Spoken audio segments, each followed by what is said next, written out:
Hello buster डीमर्स, आज तारीख है 18 अगस्त 2020। चलिए देख लेते हैं आज हमें कौन कौन से आर्टिकल डिस्कस करने हैं। आर्टिकल के डिस्कशन से भी पहले हम कार्टून की मीन समझने की कोशिश करेंगे कि देखिए सुप्रीम कोर्ट ने किया क्या है कि कंटेम्प्ट ऑफ कोर्ट में प्रशांत भूषण को कन्विक्ट पाया है, मतलब उन्हें अपराधी घोषित किया है। ठीक है, अब उन्होंने किया क्या था कि ट्विटर पर उन्होंने 2 ट्वीट किया था।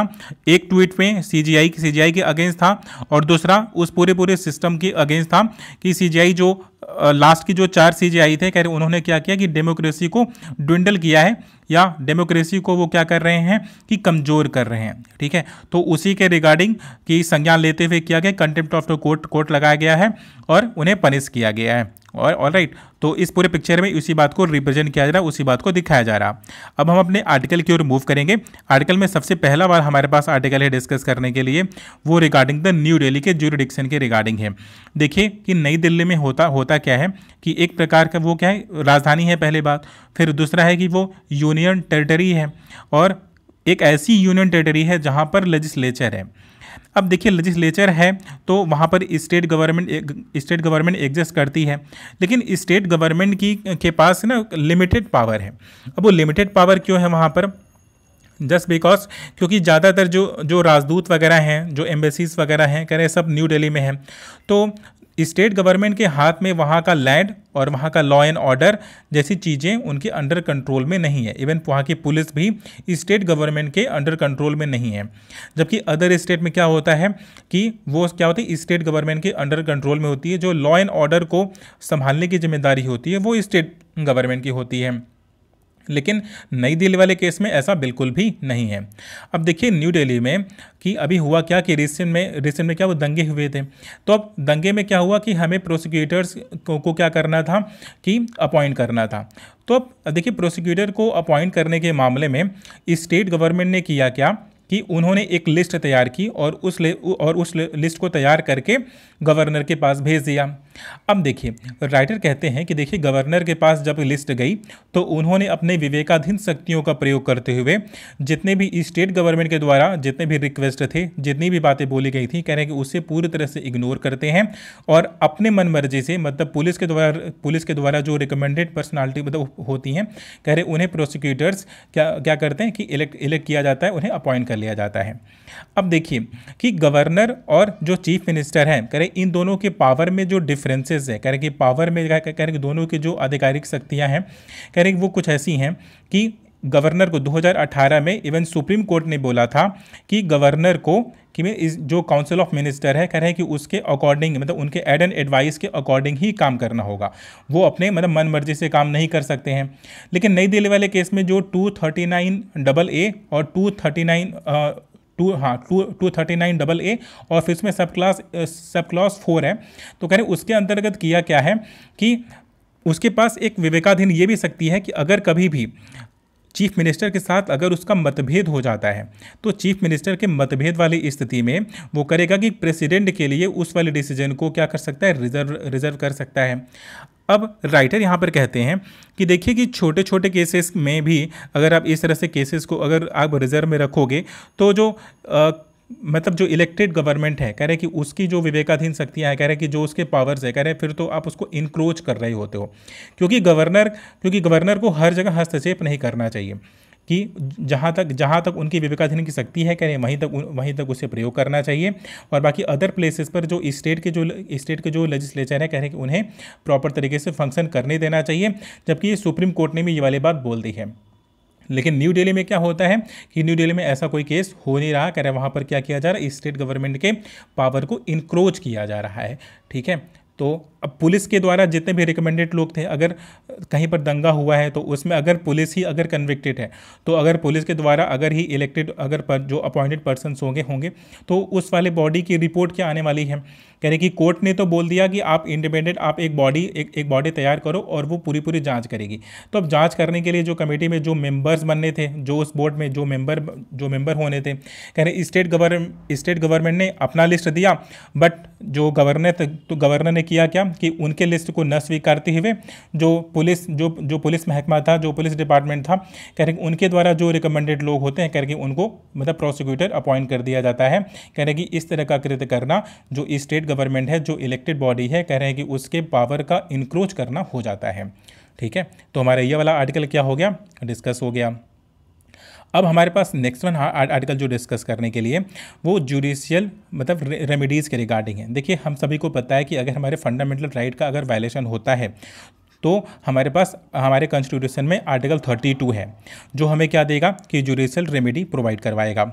लेकिन जुडिशियल रेमेडी की के बीच में अगर एक प्रकार का अगर डिस्क्रिमिनेशन होने लगे अगर आपके साथ, ठीक है, कि कभी आपको मिलेगा, कभी किसी केस में आपको मिलेगा, कभी किसी केस में आपको नहीं मिलेगा, तो कह रहे हैं कि जो कोर ऑफ द एथिक्स होता है इंडियन कॉन्स्टिट्यूशन का, कह रहे हैं कि वो वायलेट हो रहा है। राइटर यहाँ पर उसी को क्रिटिसाइज़ कर रहे हैं, कह रहे हैं कि देखिए जम्मू एंड कश्मीर में हुआ क्या कि पूरे 1 साल तक, कह रहे पूरे 1 साल तक कह रहे वहाँ पर 4G इंटरनेट को क्या किया गया, बाधित किया गया। और गवर्नमेंट का स्टांस क्या है, कह रहे गवर्नमेंट ये कहती है कि जो टेरर हैं, कह रहे कि जो आतंकवादी हैं, कह रहे कि उनको वीडियो अपलोड करने से रोकने के लिए हमने वहाँ की इंटरनेट की स्पीड को गिरा दिया है।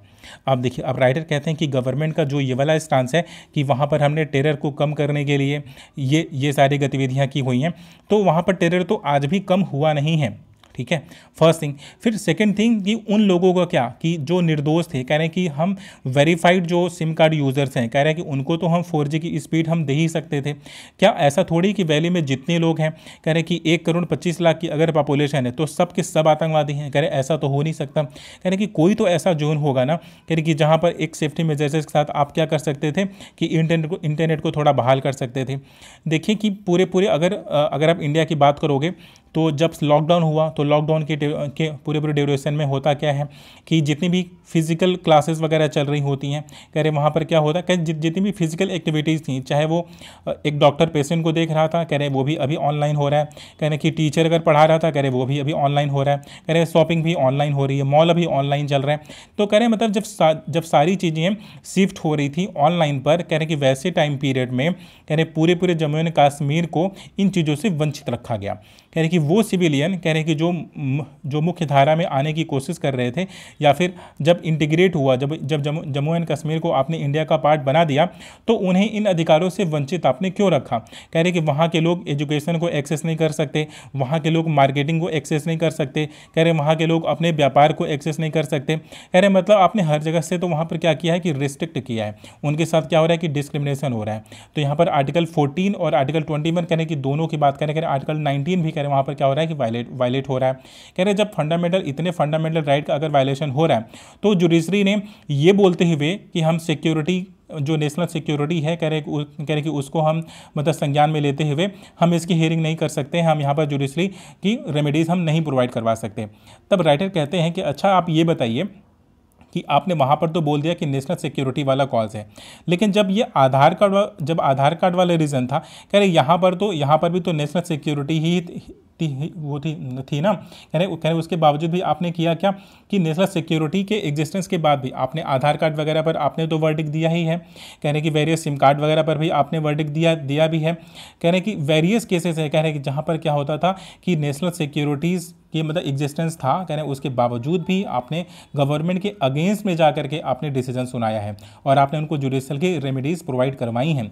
लेकिन जब जम्मू एंड कश्मीर वाली बात आती है, कह रहे कि आपने वहाँ पर जुडिशल रेमेडीज़ आपने न प्रोवाइड करवा करके, कह रहे कि आर्टिकल 14 का भी वायलेशन किया हुआ है और वहाँ के लोगों के साथ एक प्रकार का मतलब कि जजमेंट तो नहीं हुआ, न्याय तो नहीं हुआ है।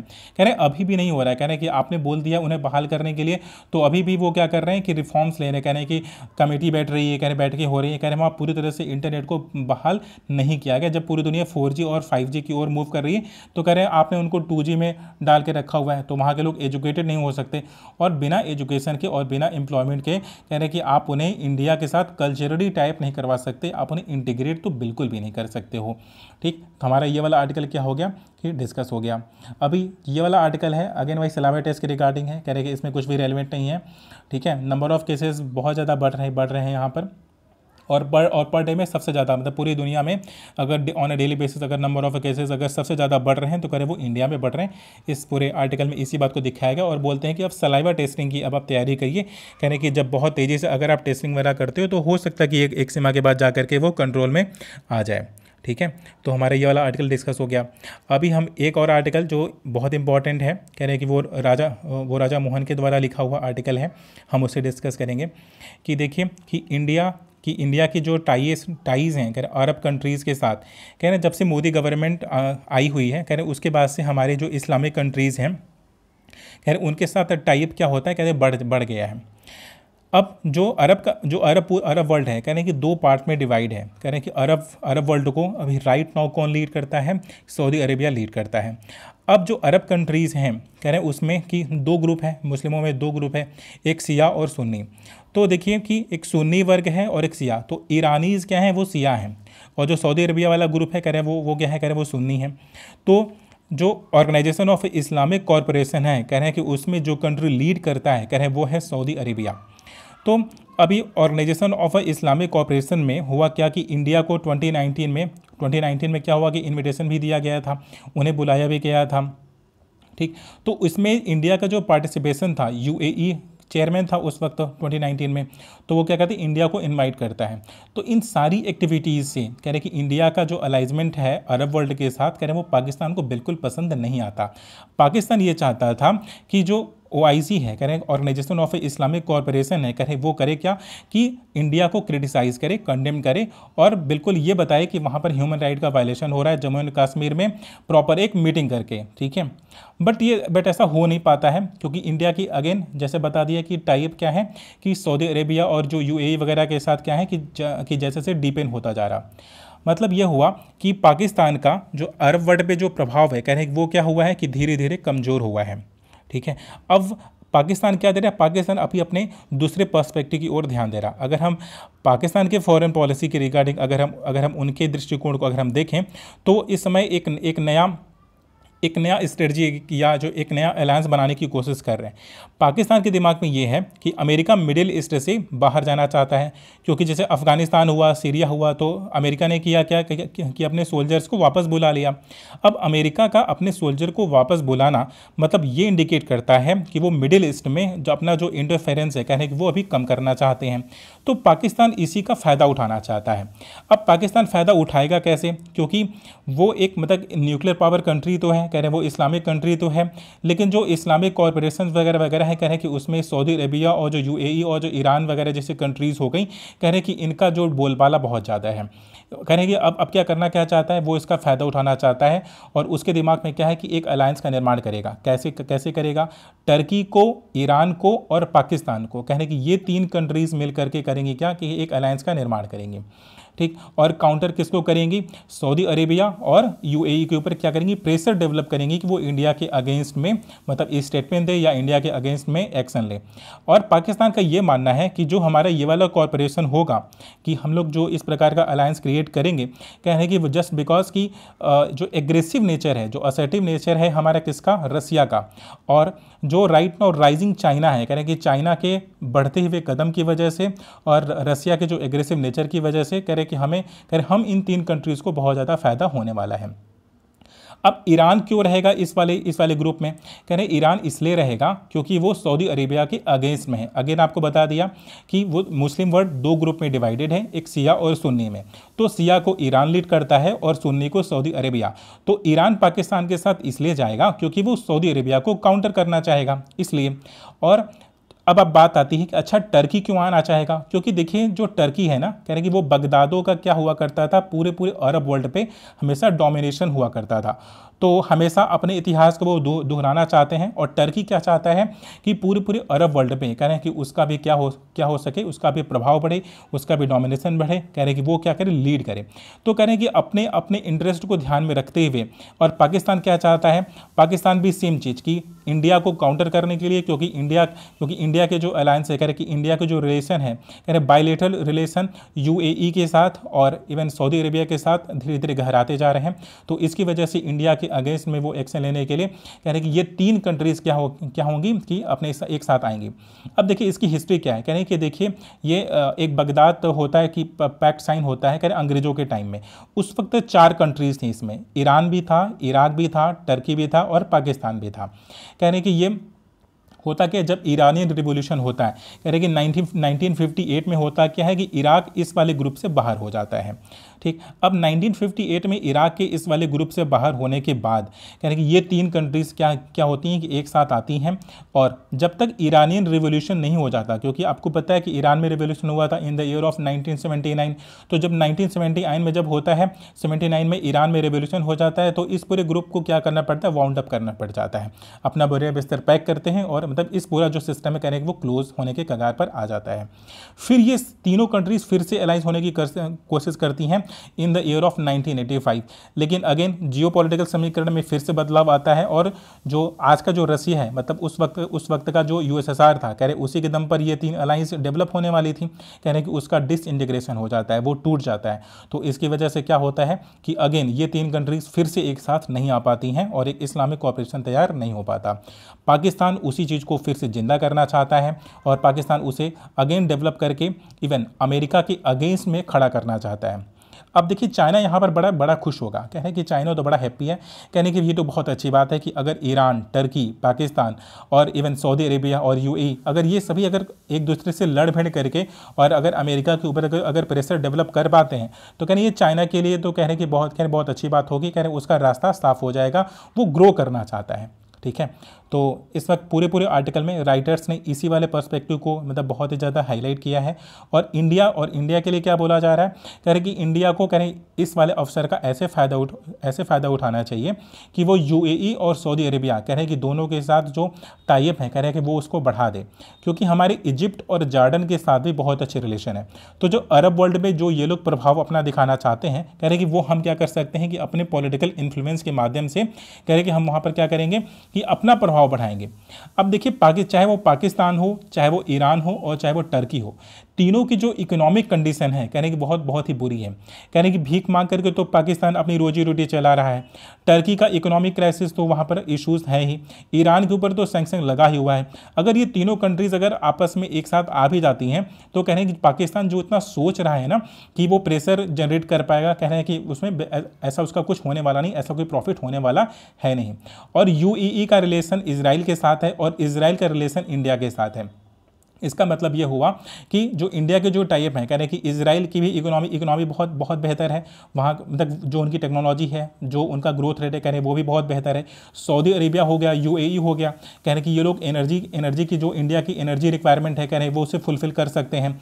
तो इंडिया को करना क्या चाहिए कि अपने एनर्जी रिक्वायरमेंट के लिए अब जो पहले ईरान पर ज़्यादा डिपेंडेंसी थी उसकी, कह रहे हैं अब वो यूएई और सऊदी अरेबिया पर अपनी डिपेंडेंसी को बढ़ा सकता है और उसे पाकिस्तान से दूर लेके जा सकता है। अगर बायलेटरल रिलेशन अगर इंडिया के सऊदी अरेबिया के साथ और यूएई के साथ अगर बढ़ते हैं, तो पाकिस्तान के साथ बड़ी ही ऑटोमेटिक क्या हो जाएगी, दूरी हो जाएगी। तो वीकनेस क्या है उस वाले ऑर्गेनाइजेशन की जिसको सेंटो बोला जाता है, ठीक है, वो सेंटो में इशू ये है कि उनकी जो इकोनॉमिक कंडीशन है, इवन जो मिलिट्री पावर है, कह रहे हैं कि वो भी उतनी बेहतर है नहीं। तो आज की डेट में हमारे पास इंडियन एक्सप्रेस और द हिंदू जितने भी रेलिवेंट आर्टिकल थे, मैंने उन सारे आर्टिकल को डिस्कस कर लिया है। जिसे डिस्कस नहीं किया है वो मेरे पर्सपेक्टिव में उतने रेलिवेंट थे नहीं। ठीक है, तो thank you so much for watching the video.